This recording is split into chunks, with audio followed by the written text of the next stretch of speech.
तुरंत फटाफट रेडी किए और तुरंत चले गए। ऐसे ही जैसे कभी कभी सुबह के समय में 5-6 बजे एक बहरमपुर में मर्डर हो जाता है। अब उस समय सारे डीआईओ की टीम को, सारे एफएसएल भी, जो उनके बिरकुंवर सिंह के जो भाई लोग का जो दलान है वो भी देखा। यहाँ का जो बरसी काली स्थान है वो भी है। महथिन माई का जो मंदिर है वो भी काफ़ी पवित्र मंदिर माना जाता है। कुणेश्वर धाम भी है, वो भी हमको बहुत अच्छा लगा। और बाकी जो यहाँ का छठ पूजा जो शिव जी का पोखरा पे होता है वो तो बहुत ही, मतलब आपकी एक अच्छी हैबिट है आप लोगों की, तुरंत हमको बता देते हैं और फिर हम अपने स्तर से छानबीन करते हैं, कार्रवाई करते हैं। तो ये जो है सूचना वरीय पदाधिकारी को दें, थाने को भी दें, ताकि तुरंत समय रहते। तो 2 रोल है, अपराधियों के बीच भय हो, हमसे डरे कि भाई ये छोड़ेगा नहीं पुलिस ऑफिसर, और पुलिस हो जाए कि तब हमारा दोस्त हम जाकर कहेंगे तो हमारी बात सुनते हैं, हमारा न्याय मिल जाता है। ये दोनों सेंस हम लोगों को, इसलिए हमारा रोल चैलेंजिंग हो जाता है। अपराधी में हमको एक सख्त भी छवि चाहिए, और जो गरीब जनता है, जो लाचार है, जो अनपढ़ है, जो। सर, आज आपका विदाई सम्मान समारोह रखा गया था, लगभग 3 साल रहे। जर्नी कैसा रहा यहाँ का, थोड़ा सा बताइए। जर्नी जो है, यहाँ पर कभी समतल मैदान मिला तो कभी उबड़ खाबड़ रोड भी मिला, कभी कटेली झाड़ियाँ भी मिली, तो कभी बहुत स्मूथ रोड भी मिला। तो मिला जुला रहा। और ये हर जगह ये चीज़ें मिलती हैं लाइफ में। कभी अच्छे दिन आते हैं, कभी बुरे दिन आते हैं, कभी जाड़ा आता है, कभी बरसात आता है, कभी गर्मी आता है। उसी तरह से कभी एरिया शांत रहता है, कभी अचानक से बम फूटता है, मर्डर हो जाता है, कभी लूट हो जाता है, कभी रेप हो जाता है, कभी कोई दुर्घटना हो जाती है। तो बहुत सारी चीज़ें हमारे कंट्रोल में नहीं होती हैं, और हमको जो भी घटनाएं होती हैं उसको हमको सबसे पहला जो जानने वाला है जनरली पुलिस और मीडिया वाले ही लोग होते हैं जो वहाँ पहुँचते हैं। तो इस प्रकार से सब लोगों ने उसको टैकल किया, जो भी समस्याएं आई, और गए। और हम लोगों ने सारे समस्याओं और चैलेंजेस पर कंट्रोल करने का कोशिश किया। कुछ ऐसा केस रहा सर आपकी जर्नी में, मतलब कि जो ऐसा लगा कि बहुत डिफ़िकल्ट है? बहुत डिफ़िकल्ट है। जैसा कि एक वो उमाशंकर मिश्रा का जो केस था, उसमें हाई कोर्ट ने डीजीपी साहब को बुला दिया था। एक चैलेंजिंग टास्क था, उसको हम लोगों ने बहुत ही हमारे स्टेट का टीम भी साथ दिया था उसमें, गोरखपुर से पकड़ के लाए थे। वो एक चैलेंजिंग टास्क था। और उसके अलावा भी जो कुछ केसेस थे, जैसे कि एक अवैध वसूली का भी मामला था, ये भी एक चैलेंजिंग टास्क था, काफ़ी प्रेशर्स पड़े थे। और इसके अलावा भी कुछ चीज़ें थीं, जैसे कि एक बच्चों का किडनैपिंग गिरोह था। हम लोग किडनैपिंग के 1 साल बाद उस बच्चे को उसके घर के माता पिता से मिलाए, बिहिया का था। और एक जगदीशपुर से भी एक 4 साल की बच्ची का किडनैप करके लोग बनारस लेकर चले गए थे बेचने के लिए, तो उसको भी हम लोग रिकवर किया और जाके उसके माता पिता को हैंडओवर किया। तो उस समय जो खुशी उनके माता पिता के चेहरों पर थी, उसको देख के जो एक हमें सुकून मिला, उसका हम बयान नहीं कर सकते। एक चैलेंजिंग टास्क था, और हम लोगों ने एक समझते हैं कि पूरी टीम ने एक बहुत ही बड़ा काम किया। रात को कभी घटना घट जाती थी तो उसी समय तुरंत घटनास्थल पे जाना, क्या उस समय कुछ ऐसा लगता था कि हाँ, ये कि नहीं जाने का कभी मन हो? इसका सबसे जो बेहतरीन एग्जाम्पल है, शायद आप लोग भी कुछ पहुँचे होंगे, जब रघुनाथपुर में ट्रेन एक्सीडेंट हुआ था, अक्टूबर 2023 की बात है।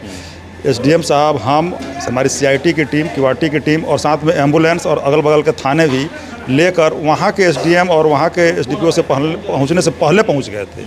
तो ये तत्परता थी। जैसे सूचना मिली, ये घटना हुई है, हम लोग तुरंत फटाफट रेडी किए और तुरंत चले गए। ऐसे ही जैसे कभी कभी सुबह के समय में 5-6 बजे एक बहरमपुर में मर्डर हो जाता है। अब उस समय सारे डीआईओ की टीम को, सारे एफएसएल की टीम को, बाकी लोगों को तुरंत तैयार करा पाना, चूँकि सुबह का समय होता है, बहुत सारे लोग फ़ोन उठाते भी नहीं हैं। हमको करीब 100-150 बार फ़ोन करना पड़ा सारे लोगों के, तो आप लोग तुरंत पहुँचिए।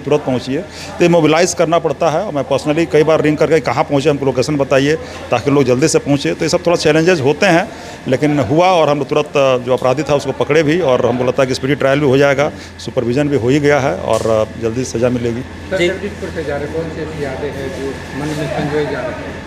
जगदीशपुर के जनता यहाँ की बहुत ही बेहतरीन है, बहुत ही अच्छी है, और यहाँ के मिट्टी, हवा, पानी एक बहुत ही ऊर्जा देती है। इसी के चलते यहाँ के लोग थोड़ा ज़्यादा ही ऊर्जावान कुछ मिल जाते हैं। बस उसी ऊर्जा को एक सही डायरेक्शन में रखने की ज़रूरत है।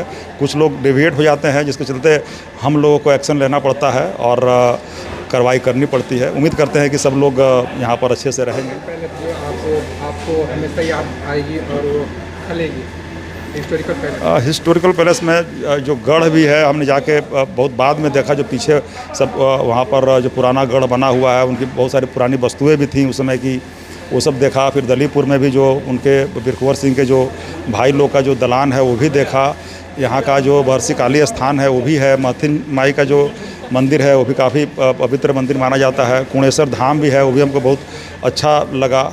और बाकी जो यहाँ का छठ पूजा जो शिव जी का पोखरा पे होता है, वो तो बहुत ही मतलब सुंदर, बहुत ही पवित्र, बहुत ही सुकून देने वाला वो एक त्यौहार है, जो कि मुझे सदैव याद रहेगा। जगह नहीं मिलती है, इतनी अच्छी व्यवस्था वहाँ होती है। यहाँ के नगर पंचायत के जो अध्यक्ष हैं, जो उससे कचपालक पदाधिकारी हैं, जो स्टाफ है, वो भी इसके लिए काबिल तारीफ़ है कि इतना बेहतरीन व्यवस्था करते हैं। ये सब चीज़ें याद रहेंगी। यहाँ का ताजिया भी बहुत बेहतरीन बनता है, मुहर्रम भी, यहाँ का रामनवमी भी, दुर्गा पूजा भी बहुत ही अच्छा लोगों का कोऑपरेशन रहता है। कोई घटना ऐसी नहीं हुई है। ये सब हमारी यादों में रहेंगी और हमको जब भी मौका मिलेगा, जब समय मिलेगा, तो वहाँ पर हम ज़रूर आएंगे। खास करके जो बरसी काली स्थान है, दयाराम का पोखरा है। एक चीज़ देखने को हरदम मिलता था, कोई भी फेस्टिवल हो तो वहाँ पर एसडीएम साहब और एसडीपीओ साहब की जोड़ी दिखती थी। कोई भी फेस्टिवल हो तो कहीं भी, चाहे वो या जो भी हो, निकलना हो, तो अब वो कितना अभी भी यहाँ पर उसका जिक्र हो रहा है? नहीं, बिल्कुल, अब बिल्कुल वो एक जब बन जाता है पाथ, तो फिर वो लेगेसी बन जाती है, तो वो फिर वो जारी रहती है और इसको आगे और अच्छा बेहतरीन तरीके से इसको आगे बढ़ाया जाएगा। ये जो कल्चर है, ये हेरिटेज एक प्रकार से हम कहेंगे, ये हमारे लिए एक हेरिटेज है।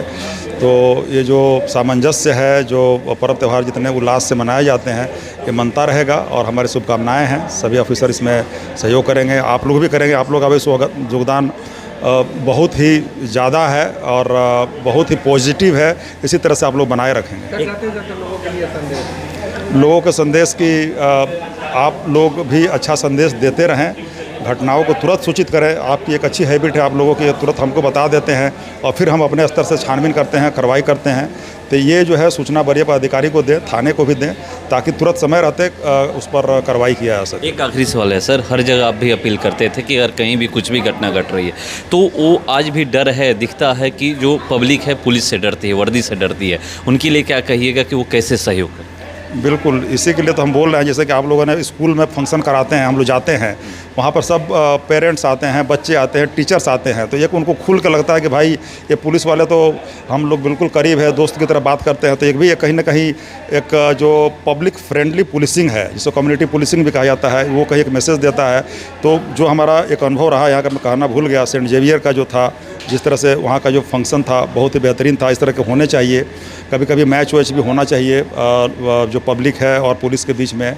और कभी कभी जो फंक्शन, जैसे कुंवर सिंह का विजयोत्सव बनाया गया था 2023 में, 24 में इलेक्शन की वजह से नहीं हुआ, 25 में राष्ट्रीय शोक घोषित कर दिया गया जब वो वहाँ के पोप का डेथ हुआ था। तो हम लोग तैयारी कर लिए थे मनाने के लिए। तो उसमें सब लोग आते हैं, जुटते हैं और जो गाथाएँ वहाँ पर बताई गई, मैंने उसके बारे में नहीं सुना था, नहीं पढ़ा था, वो भी बहुत बेहतरीन मंच है। इस तरह से प्रोग्राम होते रहने चाहिए। इसमें हमारे एसडीएम साहब काफ़ी प्रोएक्टिव रोल लेते हैं। उम्मीद है कि आगे भी ऐसा होता रहेगा, ताकि लोग एक साथ जुड़ेंगे, एक साथ मिलेंगे, बैठेंगे, तो आपस में लोगों का एक विश्वास बढ़ेगा, ट्रस्ट बढ़ेगा, खुल के अपनी बातों को कहेगा। तो ये चीज़ें जब तक जनता के अंदर, हमारा यही बोलते हैं, दो रोल है। अपराधियों के बीच भय हो, हमसे डरे कि भाई ये छोड़ेगा नहीं पुलिस ऑफिसर, और पुलिस हो जाए कि तब हमारा दोस्त हम जाकर कहेंगे तो हमारी बात सुनते हैं, हमारा न्याय मिल जाता है। ये दोनों सेंस हम लोगों को, इसलिए हमारा रोल चैलेंजिंग हो जाता है। अपराधी में हमको एक सख्त भी छवि चाहिए, और जो गरीब जनता है, जो लाचार है, जो अनपढ़ है, जिसके पास जो दबंग नहीं है, जिसके पास कनेक्शंस नहीं है, उसको कोई नहीं सुनता है। तो उसके पास जाना चाहिए, पुलिस पदाधिकारी को सुनना चाहिए। जो निर्दोष है, निरपराध है, उसको फंसा दिया जाता है। वो लोग को उससे ऐसा नहीं होना चाहिए। जो दोषी है उसको सज़ा होनी चाहिए, निर्दोष को नहीं होना चाहिए, और निर्दोष को न्याय मिलना चाहिए। खास करके जो वीकर सेक्शन है, जो गरीब लोग हैं, उनको न्याय मिलना चाहिए। ये चीज़ों का ध्यान रखना होगा। ठीक है।